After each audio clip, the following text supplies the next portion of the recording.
Hello and welcome, my name is Lola and in this video we're gonna be talking about swear words. This video is made upon your request at Slay English. Lola, what about swear words? It's so interesting for me. How do you use it? What the words do you use? And the part that I liked, the lady said, maybe some tips for us how to use them. I like to say mother, father instead of motherfucker. Haha, we're gonna beep it. And I loved it because I thought it's such a good idea to give you alternatives to swear words. And actually there's a whole term, euphemisms. Euphemisms are the words that we use as a polite version of all the swearing words. Euphemism, a polite word or expression that you use instead of a more direct one, like to avoid shocking or upsetting someone. So, let's jump right in. The most popular swear word that I use, guilty as charged a lot, is fuck. 'Cause it's such a loaded word. It expresses a lot of emotions, and you know, when you drop something happens, you're like, what can we say instead of that? All these alternatives, of course, they're not that emotionally charged, but you can add emotion to it. For example, like dang, or darn it, or shoot. All of these work. Try saying them out loud and see what feels good, you know? Nothing feels as good as fuck. But we have to stay polite, so you also can say, oh my god, that's ridiculous. Oh my god, I didn't expect it. If a minor thing happens, you could say like, yikes, you know, sometimes yikes, or like, wow. Nothing works, I mean, let's be honest. Probably the polite version that I actually use would be damn. But some people consider damn a swear word as well because it has this religious connotation, same as the word hell. Like, I was so surprised that somebody considers hell like a bad word because, you know, nobody wants to think about hell.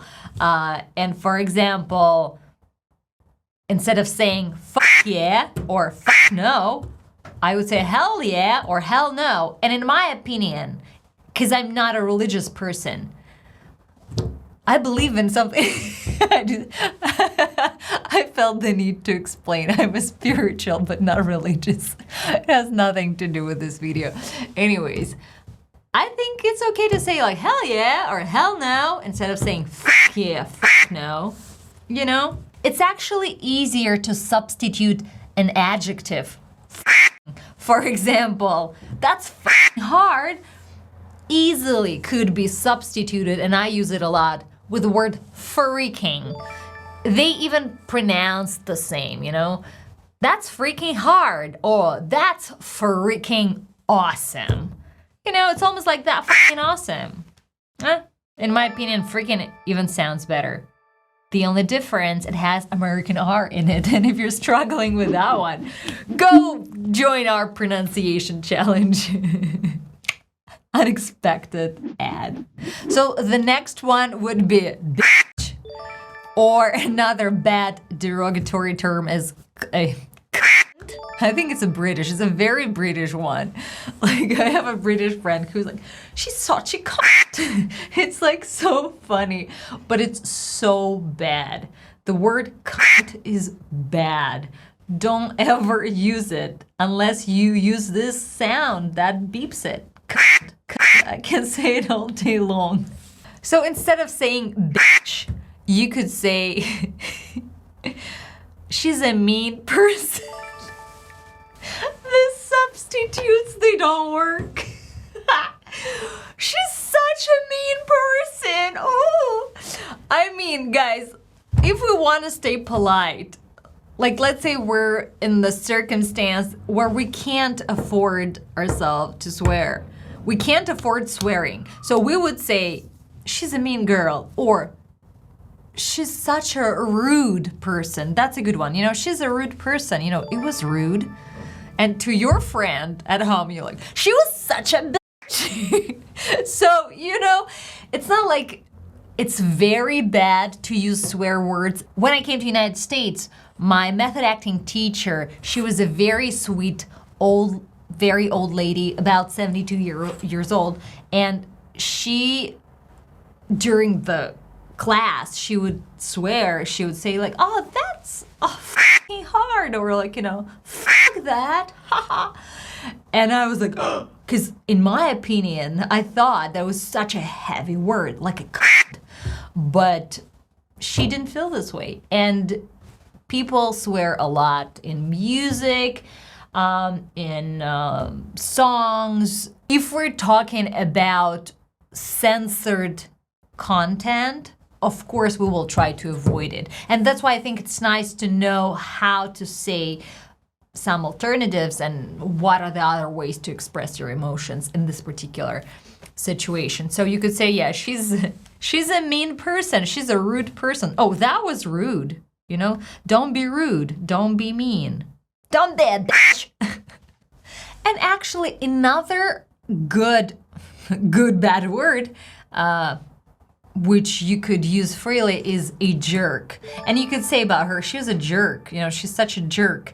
And it's not a bad word. It's a bad word, but it's not a heavy word. It's not like a cunt. So instead of saying bitch, you could say jerk. Good alternative. We talked about female, right? She's such a bitch. And he would be such an asshole. So asshole is a bad word. Or dick. I mean, it's all about sex organs. Like, he's such a dick. He's such an asshole. Those are all bad. But you could, once again, use jerk. You know, he's such a jerk. Don't be a jerk. Don't be mean. He was so rude. Funny enough that people use idiom son of a bitch as an expression of emotions. You know, son of a bitch. It's not necessarily you're talking about a person, even though you could. You could comment on something like son of a bitch. So instead of saying that, you could say something unbelievable. You know, unbelievable. And actually, you could pronounce any polite alternative with a degree of a high emotion. That's how you make it expressive, right? You say like, damn it, instead of saying. Another one is very, very popular. You could hear people using it all the time, and I'm talking about shit. This one, it's not, I mean, it's just an unpleasant word. So it's not like it's bad, and people use it a lot. But if you want to give this nice impression of a polite person, you would not use this word. And very easy alternative would be to say should, you know, should. Like, darn, shoot. Shoot is probably shoot, because it's very, very similar in pronunciation. Shoot. And by the way, don't try to dig into the meaning of all this dang darn. It's literally what people say. Actually, instead of hell, they're gonna say heck. Oh, heck is a good one. It's very neutral. Like, heck yes. Heck, what the heck? You don't want to say what the fuck, and you don't want to say what the hell. You can say what a heck. What a heck. And the very last, but not the least, and actually that was the very first swear word that I heard from an American person, was the word bullshit. Or sometimes shortly people say BS. That's BS. BS is okay. People understand that you're talking about bullshit, you know? That's bullshit. But the whole idea of bullshit, it is completely untrue or stupid. When somebody's trying to take advantage of us, or it's a fraud, it's a scam, or something not true or not real, you know, it's bullshit. And I love the alternative to this word, which is nonsense. That's nonsense. nonsense, you know? That's not true, that's nonsense. I get a lot of ads on cryptocurrency. Oh my god, that's a lot of BS happening online nowadays. Specifically, have you seen this ad when they pretended to be Elon Musk and they're like, hey, invest now in me, like, not hell, whatever the shit it is. It's BS. And it's a complete nonsense. And you know that. And British people say rubbish, but on this channel we're talking about American English, so forget it. So nonsense would be a cool, safe way to show that, you know, it's not true and you're not gonna go along with it. It's nonsense. BS. Thank you for your amazing comment and question at Slay English. And the lady's name Anastasia. And Anastasia gets a prize from us as we promised, and 1 year subscription to our immersive English practice app, Lola Speak, that helps you to be practicing speaking English daily and improving your pronunciation. And if you want to become a winner, subscribe and leave cool video ideas below this post. See you!